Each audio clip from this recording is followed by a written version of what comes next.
Out of that, we defined some conversations that we agreed we would have for every story that we take through development. So the first of those is the kickoff, which is primarily between developer and QA, but may also include product owner and design. We do a lot of programming. Sorry, I'm just going to grab your shirt here. Grab me anywhere you like. We also do a lot of pair programming, so we have conversations at that point.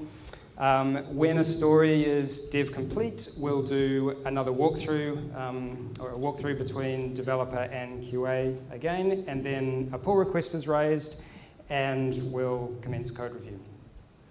So I'm just going to drill into each one of these conversations in a little bit more depth. The point of the conversations is to help us sort of maintain quality as we grow, knowledge share to make sure that if anyone gets hit by a bus, we're able to continue working. So the first one is the kickoff. So this is done before the developer writes any code at all. They will grab a QA, sit down, and together they will examine the acceptance criteria of the story.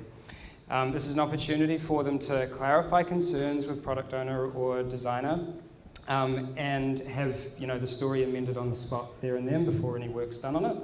It's also a chance to discuss the scope of the story. Is it too large? Do we need to split it down into smaller tasks? And we can talk about automated tests at this stage that we would write as part of the development effort. So this is great early on. It solidifies understanding. It makes sure that developers know what they're meant to be building before they pick up a story and go down the garden path and build the wrong thing. It's great for QAs. They get a lot of insight into stories early on before they have to conduct any manual testing.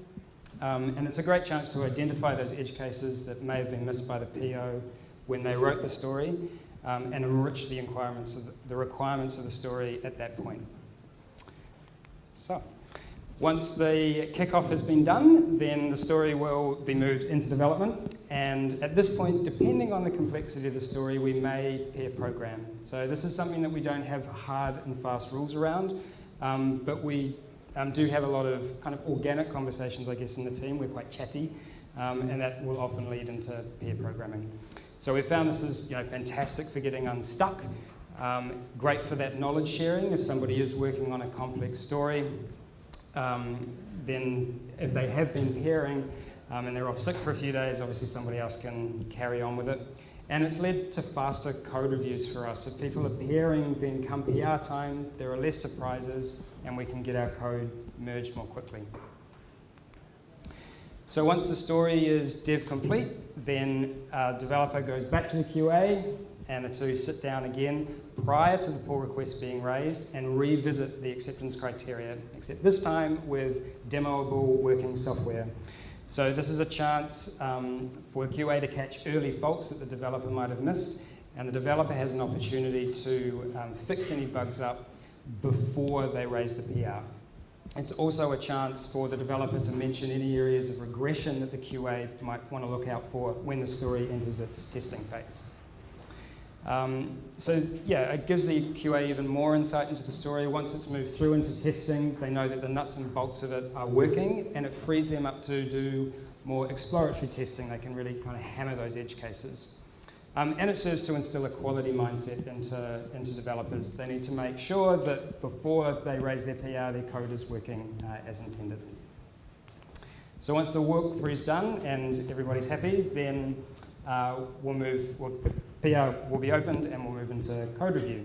Now, this is something that in the Melbourne team, we had a few teething issues early on. We were doing cross-country pull request reviews with Wellington, and it wasn't uncommon for more than 100 comments to be left on PRs and for them to be open at weeks at a time. And this obviously wasn't only inefficient, but it was super demoralizing for the authors of those PRs. So one of the things that's really helped us with this was the adoption of Swiftlet, which has all but eliminated white space and formatting comments on our PRs. And since we have now moved to sort of local reviews, we've moved away from the cross-country review system. And that, in a similar way, we do a lot of pair programming. We'll also do a lot of face-to-face PR reviews. So when a developer, or at least a developer will grab a few other devs and we'll huddle around a computer, and the author is able to kind of provide a lot of quick context and explain the rationale on the spot for any interesting decisions they may have made. It's great for getting a quick resolution as well, rather than this asynchronous conversation on GitHub where meaning may be lost in the text comments. And we've also found it's really great for onboarding. New developers can get stuck into code reviews. They can ask questions not only about the changes that have been made, but about areas of the code base that they may not be familiar with. Cool, so once the code review is done, then we'll merge the PR and the story will move on to its testing phase. So that's a little look at those core conversations that we have while we're moving stories through development. As I mentioned, really great for ensuring that we maintain quality as our team and user base grows. It reduces the likelihood of stories making it through to testing, only to be kicked back to development because bugs are found, which is inefficient. And it's great for knowledge sharing, making sure that we can continue work if other people are off sick. So now I'll just touch briefly on some of the things that we do to stay on the same page across the teams in different regions. So quite simply, we have a meeting once a week between developers in all the different areas. We have an open agenda that people can contribute to. And we found that it's really great for, it serves as a platform for questions to be asked that may otherwise go unasked, and for people to raise ideas. We have a lot of smart people spread around the place and we all want to be able to access their brains. We found it's been really imperative for us in terms of identifying tech debt and initiating a resolution for it. And it's a chance for teams to discuss upcoming work, spread that knowledge and make sure we don't step on each other's toes. When there are upcoming pieces of work that will impact the rest of the teams, we often have more in-depth sessions. So most recently, Wellington has been working on a syncing framework that will be shared across the teams once it's completed. And they've been really great at sort of running in-depth sessions with us to get our input into it, explain the rationale for the decisions that they've made. So it gets our buy-in early on and helps ensure that we'll be happy consumers of that library once it's complete. So that's a quick look at the communication side of things in the iOS team at Xero. Now Alan's going to talk a bit about how we coordinate our coding effort. Cool. Can I do this again? Yeah, you can. Is that inappropriate? That's fine. You do that. Oh, you do that. Right. Thanks. I'm just babysitting my computer there as well.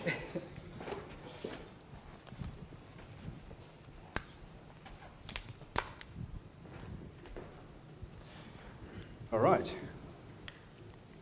So I'll talk a little bit about our coordination of coding efforts, and it's mainly from a perspective of dependency management and a branching strategy, as I mentioned earlier. So we start off with dependency management.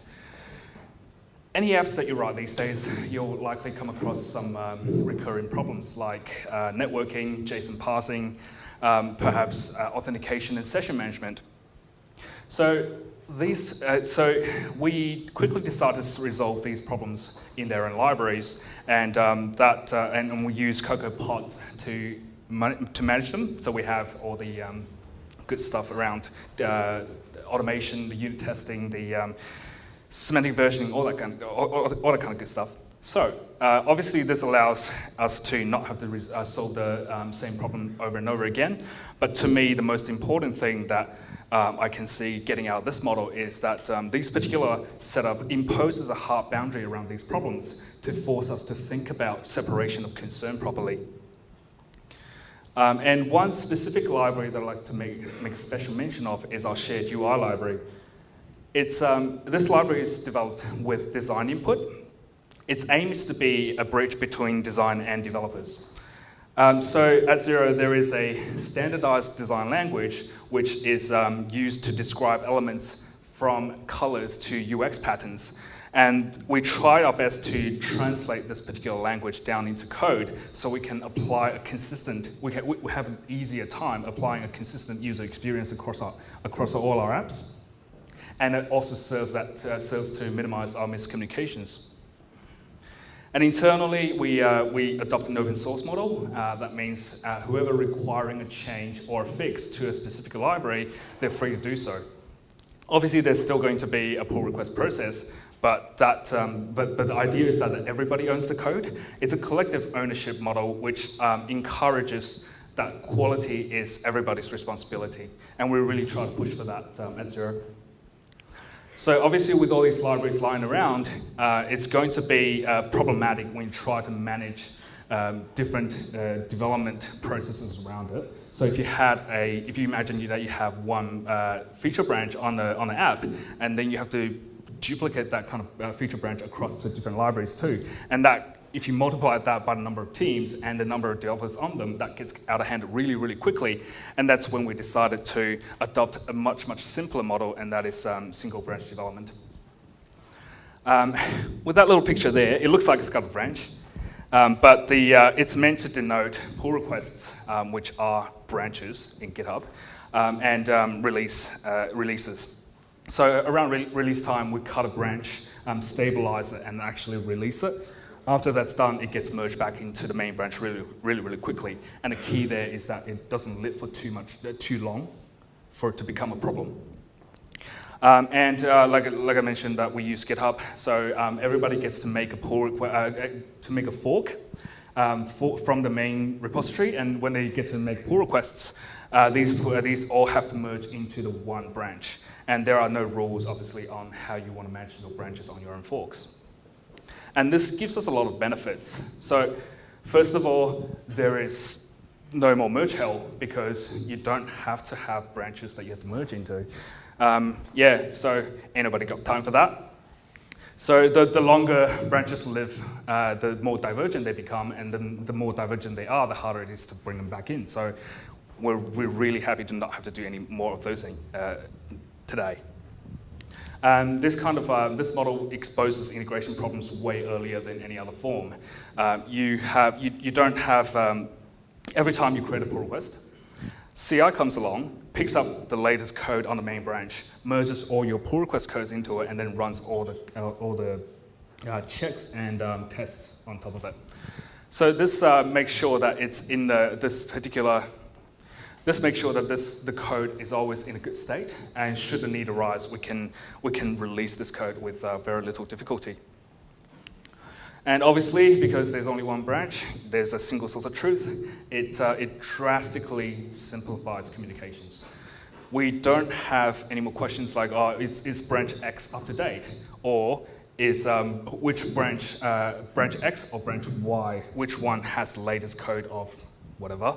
And we don't have to ask questions like, which branches do we have to pick to put into a single integration branch in order to do testing? So again, time savings.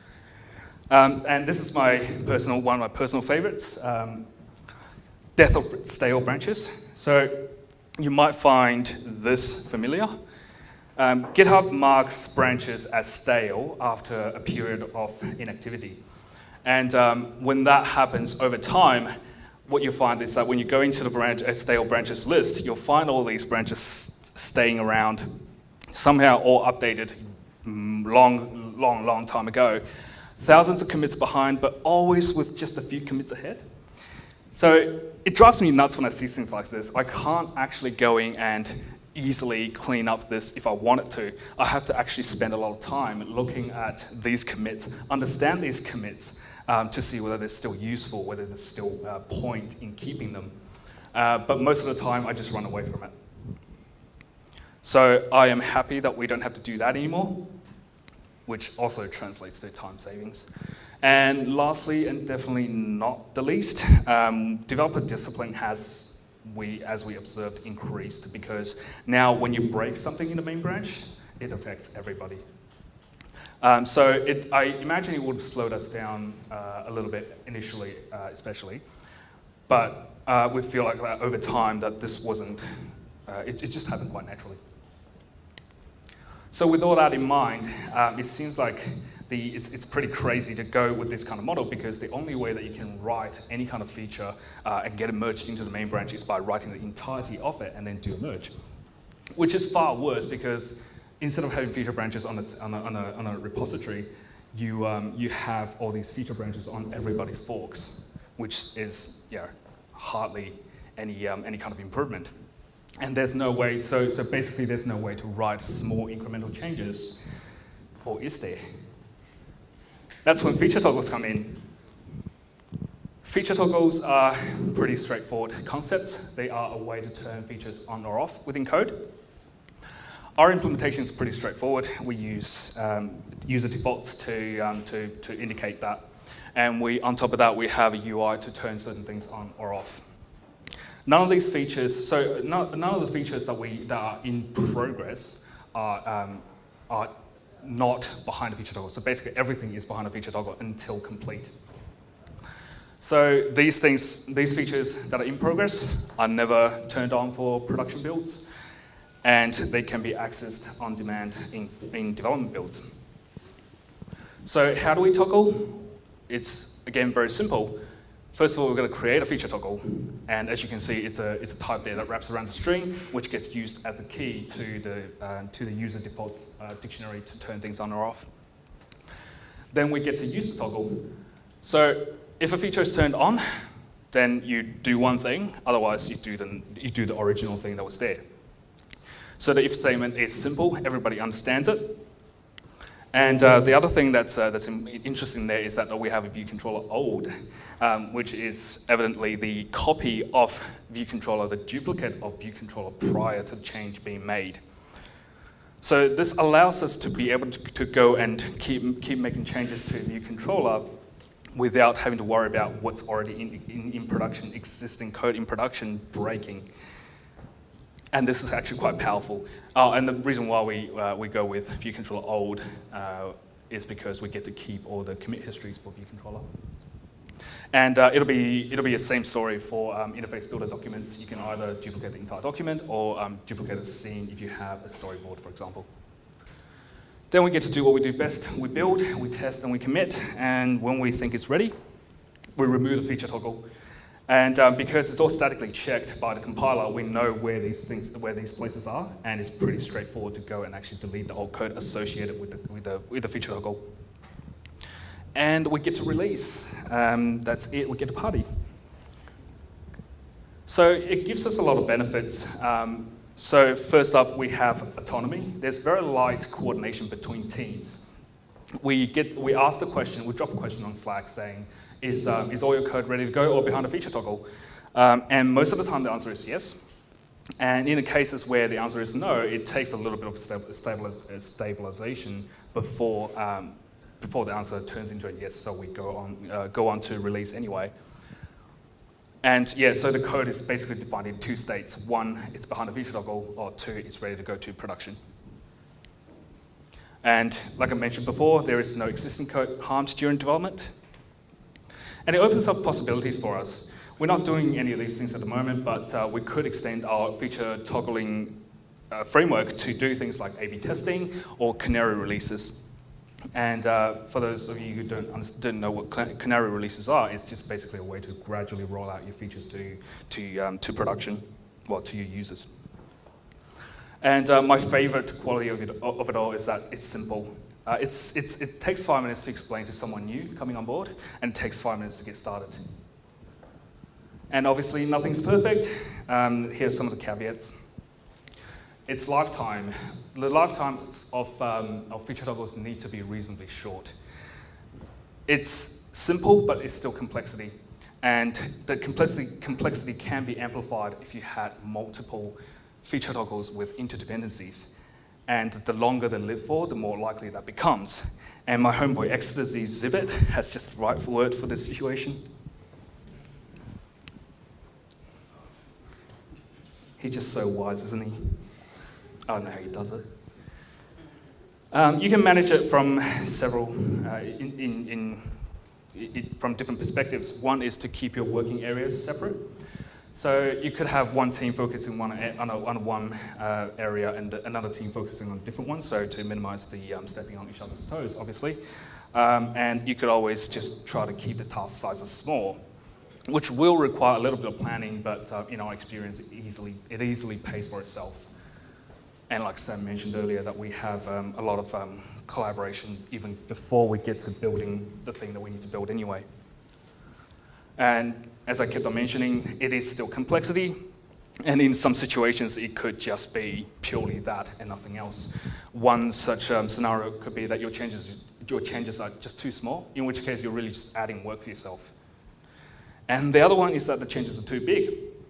In these kind of situations, I generally ask the question of whether we could meaningfully break this big chunk of work, down to smaller chunks, hide a bounded feature toggle, and ship it incrementally.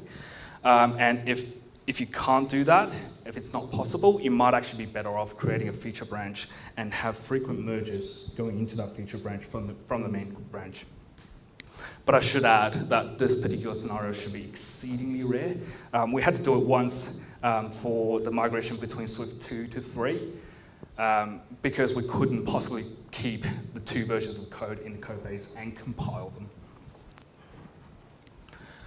The correctness could be a concern because feature toggles, as we've implemented it, is still code, and that could have bugs in them.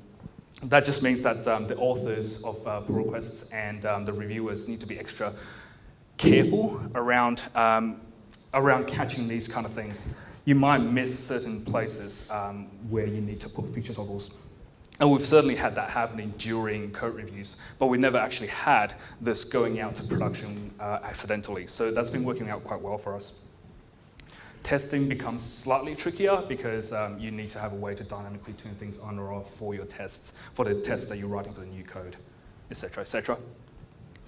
And this is interesting because I came across this recently myself, and this is slightly trickier than just adding code. With code addition, it's pretty easy to add a toggle in to say, oh, if you turn this toggle on, you execute this new code. But with code removal, you might have to do some refactoring first to get it to a point where it's easy to toggle. And that refactoring may not necessarily be trivial. But yeah, that's something to keep in mind. So putting them all together, this has been a fantastic model, and it's worked really well for us. And I could not stress enough the prevailing quality of it, and that its simplicity. Everyone understands it. And that directly translates to the time savings that we have. We don't have to fight process for the sake of having process. And we can actually focus on delivering value for our customers. And here are some further readings. So single branch development, also known as trunk-based development, isn't a new idea. The website trunkbaseddevelopment.com has some really, really good insights. And there's also the write-up for feature toggles on martinfowler.com, highly recommended. Google's been doing trunk-based development for a long, long time, and they've got lots of literature around it. So the article there, with a really long URL, has a lot of content inside, lots and lots of numbers, something like 50 million commits per month, which is just crazy. And there's also the monolith repo at Google talk that sort of covers the same thing. And with that, that concludes our talk. Any questions?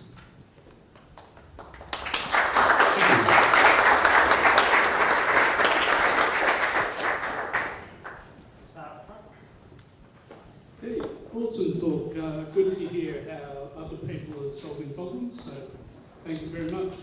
One of the things that seemed a bit odd is pull requests after a walkthrough. In the instance where a particular bit of work is rather large, does that then flow that the pull request itself to get that work done is rather large and as such puts more onus on the reviewer and more work on them instead of keeping the pull request rather small and allowing incremental pull requests until a particular feature is done? Cool. So we try to encourage small pull requests. obviously. So that should get around a lot of those problems. But sometimes it's certain pull requests are just bigger than others, which is what we found to be working really well, because when we have a reasonably big pull request, reviewing it can be really difficult without context. And that's what Sam was talking about earlier, where when you have the author actually driving the conversation and pointing out the places where certain shortcuts, certain decisions might have been made, it's a lot easier. So we've, so I guess to answer your question, we do try to encourage small pull requests, and I believe that's what we do most of the time. But yeah, this particular model has worked quite well for us. So follow-up question, does that mean that it's always one pull request to one story, or can it be many pull requests to a single story? Yeah, so it's definitely can be many pull requests for a single story, so as many as needed. So that the feature toggle could stay in there for as long as it's needed, hopefully not too long, but for as long as it's needed, so that all the changes can go into the code that's hidden behind the feature toggle, so that when we're ready to go, we can remove the old code and just get it out. Hey, really good talk, I really enjoyed it. With the walkthrough, we've tried to implement it in a realistic already, and we've also found that you always found the problem that the QA is not available when a code is complete and you're able to walk through that. Is that a problem that you have? How many QAs to developers do you have that you don't have that problem? I must say we don't really have that problem. We haven't really come across that particular issue of being QAs being unavailable. We've only got the one QA, mind you, for both our iOS and Android teams, and she's just doing a great job, and she's always been picking up things. But yeah, I guess we haven't really had that situation. Yeah.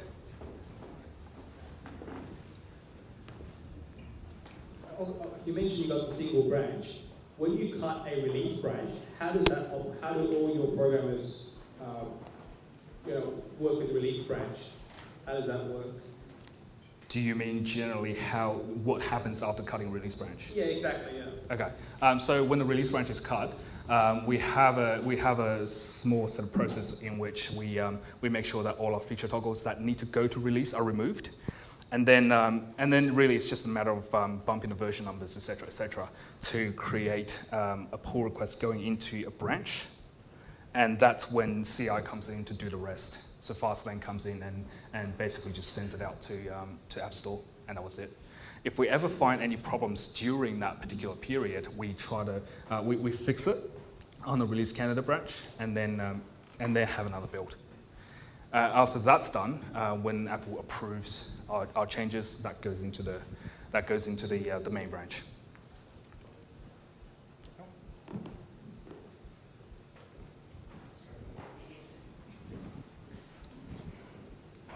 I definitely agree with the feature toggles. It's been a great boon to quite a few projects we've worked on. Awesome. One that did catch us out is if you use Apple frameworks that are added under a feature toggle. I'll call out Apple Health in particular. Apple will not allow you to include Apple Health if it isn't actually a feature in your app. So if you've got Apple Health toggled off, they won't accept it unless it's a feature. So it caught us out and actually took quite a bit of rework to now change our whole process. So just if you're expecting to add frameworks, and I don't know whether it applies to camera and a bunch of other things, but just watch out on that one. That caused us quite a bit of pain around Apple Health. Oh, cool. Thanks for the tip. I imagine accounting software doesn't get it wrong. Yeah, probably not. Hey, really enjoyed your talk. Have you been with a case where the feature toggles need to be there in your master or develop branch, and then you carve out build and release it to App Store? Why product A has the features, but product B and C will not have it? So have you been exposed to that kind of scenario? So I'm trying to pass the question. So feature toggles in your frameworks or shared libraries. Feature toggles in shared libraries. Yeah, so shared libraries could have feature toggles themselves. What we do is that we expose that feature toggle via that particular from that particular shared library, and that actually gets into the list of features that's available from the app, and the app is then free to turn it on or off. So you could have multiple products using that shared library go into production, but it's not enabled for all of them yet. Correct. Does that mean you have a shared feature toggle library? It does, but that's all that is the, like I mentioned earlier, that particular user defaults implementation plus a UI on top. We try to keep it simple so it doesn't become a liability itself. Hi. Hello. So you mentioned the story about sharing the library that you use between your apps. Well, apps to web, I'm not sure. But like you sort of glossed over and didn't really talk about it, so I just wondered if you go into more depth than that. And also, you said like you share UI between platforms, and how does that really work in terms of like iOS apps should look like iOS, Android should look like Android, web should look like web. So how do you deal with that with the shared UI library as well? I can't speak for Android, but with our particular library, the vision for it is that when designers come up and say, look, this particular component needs to look like this, it needs to behave like this, it needs to have these kind of colors, and these kind of colors actually have names, that's what that language describes, and that's what's actually in the code. When the designer says primary text color, we know what that is because it's all in the code. In terms of, there's also components that's also available around, say, a cell that contains a text field, for example. So there are certain things that, like I said, in UX patterns that are described, and we try to translate that into that code so that people can just come along and say, no, I'll include that particular part, and then that will be available. It is a shared library. Yes. Yes, in our case, yeah. So I believe Android has its own, but like I said, I can't speak for them. Just quickly on the Android topic, I know a lot of businesses it's topical to say or to decide whether your teams will be structured as an iOS team, Android team, or a mixture of both, and kind of have feature delivery teams across skill teams. So how do you? I assume you've got an Android app. Is that correct? Yeah. We do, yeah. So does iOS lead sort of feature development and then Android follows, or are you both doing it at the same time, or you've got a mixture of iOS and Android people in the same team? How does that work? So we do have teams being separate, but we're co-located quite closely together. And what our PO tries to do is he keeps us all on the same level of feature parity. So historically, there's not been a parity. Which we've actually resolved now, and we try to keep it at that level as much as we can. You don't have sort of iOS and Android people working in the same team with a back-end person? No, we don't. Unfortunately, it's actually one of the things that we hope to be able to do. We hope to be able to divide up a team that would be able to provide experience all across, rather than iOS team, Android team, us versus them. It doesn't make sense to me, but right now it's a little bit hard to change. Hi. You said that you have like a UI open source library approach. How do you deal with regression testing when someone changes one of the UI components? So it's not necessarily just for UI, it's for all the shared libraries that we have. So semantic versioning actually helps us quite a lot. Because we use CocoaPods, all the apps get to lock particular versions of libraries that they're using. And as Sam was talking about earlier, we have a lot of communication in between development teams. And we could actually talk about when some of these things have changed and how that might impact other teams, and we can move to a resolution quickly from that point of view. Yeah, does that answer your question? Yeah. Sort of. What's the advantage of using your feature toggles compared to, say, environment variables and like a hash, if, and some environment variables to enable stuff?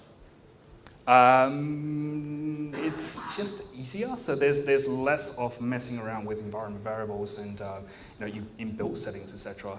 That can be automated though. Oh, I guess it could, but we just try to keep it simple. We just kept it simple, and it's like I said, it's been working out quite well for us. I guess technically, there's probably very little difference. Yeah. I just had a question about your use of CocoaHeads managing dependencies. Just want to know how many libraries you're using as libraries you've got to share components. The reason I'm asking from the background is I've worked on a project before which had a lot of CocoaHeads and for internal dependencies, like sub-libraries, and the overhead of managing the semantic versioning and across all requests, dependencies and stuff just became a huge burden on the team, a large team. So there's a lot of churn on CocoaHeads versions and dependency graphs. A bit crazy. I'm just wondering if you've encountered that problem, or you see it as a problem, or stuff like that. Absolutely. This is sort of like an ongoing conversation that we have. We originally started off managing our own workspace and a whole bunch of submodules, and we tried to use that particular model to rather than CocoaHeads, I suppose. What we ended up finding was that the more we use it, okay, mind you, we didn't have proper semantic versioning back in the day when we were using submodules, which made things worse. But one of the biggest problems that we had was when we're managing our own workspace and with submodules, while it compiles and everything, there is certain bits that will have to certain problems we have to come across. Namely, when you have the build configuration that's not the default, like release or debug. And then you sort of have to. So I found a handy little script inside of the CocoaHeads to do just that. And then I had to include that in our build phase. And then I was basically like, we're doing that. Well, we're copying the script over into our workspace. And it's basically just CocoaHeads without any of the automation. So we may as well just do that. So there was an effort to bring everything over to CocoaHeads, and during that, within part of that effort, we also instated semantic versioning, which helped a great deal. But there is still a lot of churn, and the biggest problem that we have right now is how much delay there is when updating a library, particularly one that's being dependent on by a lot of other libraries. That you have to wait for that to publish, and then update all these things on the downstream, etc., and then days later you get to the app. So, yeah. So from that comment, I'm taking that you don't have a minor repo for everything. You've got each component as a separate repo, and you're publishing. Are you publishing an artifact somewhere, or are you just pointing the pods at Git repos? We publish pod specs out to our own GitHub repo. Yeah. So unfortunately, we don't really have a good answer there. I suppose we could try to fall back to what we had before, and that was submodules, which allowed us to be able to create multiple pull requests that are linked together, and CI won't be able to build them until you've merged the actual downstream repository, because that ref won't exist. And that might actually work better now because it's faster. The dev story is slightly better. And if we keep using semantic versioning properly, it might actually be a faster experience. But I guess we haven't really had it wasn't so painful that we have to go and do everything. The other key question I have is, you've got these CocoaHeads. Do you actually have any consumers of your modules? Yeah, so we have 4 or 5 apps, and they all have. We have one particular part that manages authentication, so that's one consistent experience, and we have I can think of 3 or 4 that's actually consuming that one particular part. And actually, from my first question, you didn't actually say how many libraries you maintain. Off the top of my head, it's about 6. Yeah, it's not a giant number. Any more questions, guys? Yeah.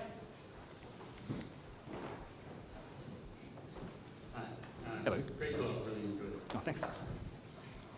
I wanted to ask, with your feature toggles,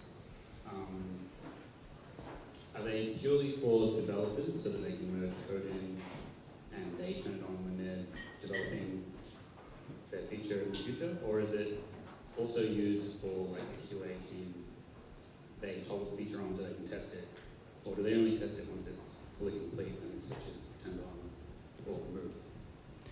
No, they get to use the feature toggle as well. So we have a UI to toggle it on and off, and then they remember to go there and turn it on and off.